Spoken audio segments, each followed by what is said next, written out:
Minsan po kasama sa buhay ang tamarin, ang mawalan ng gana, ang mawalan ng lakas. We lack inspiration, we lack the so-called vigor. We seek for the strength to do our daily tasks. I wish to point out the conversation in our first reading today, as well as the healing of the blind man in today's gospel. Saint John was addressing this person who lost vigor and love in his life.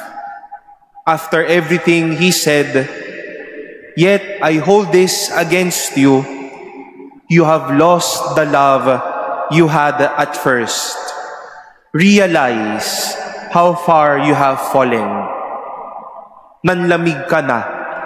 Hindi na ito yung pag-ibig mo dati. Nawala na yung pag-ibig sa iyo. Nawala na yung lakas. Yung kilig sa ginagawa mo, nawala na. Nadapa ka na sa buhay na ito. And to answer and even to find a remedy or a healing for the lack of strength, the lack of vigor, the lack of love in this life, I do believe the story of the healing of the blind man in today's gospel will supply the answer. Dear brothers and sisters, Jesus will come to us and touch us so that we can have love and life once more.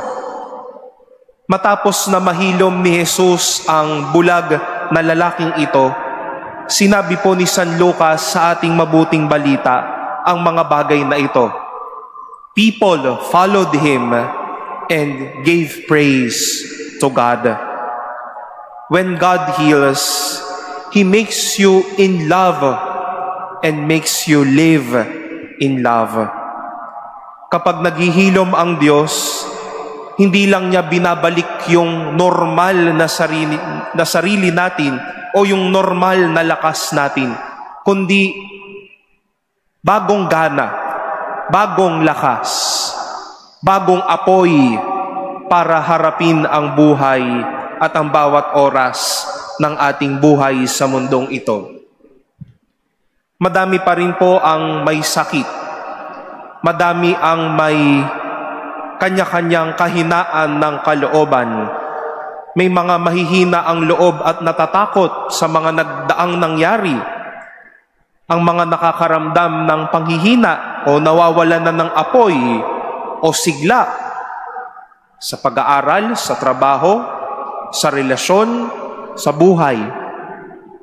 And we might wish to shout at Jesus like this blind man, and let Jesus tell us, and we tell him, "Lord, I feel tired.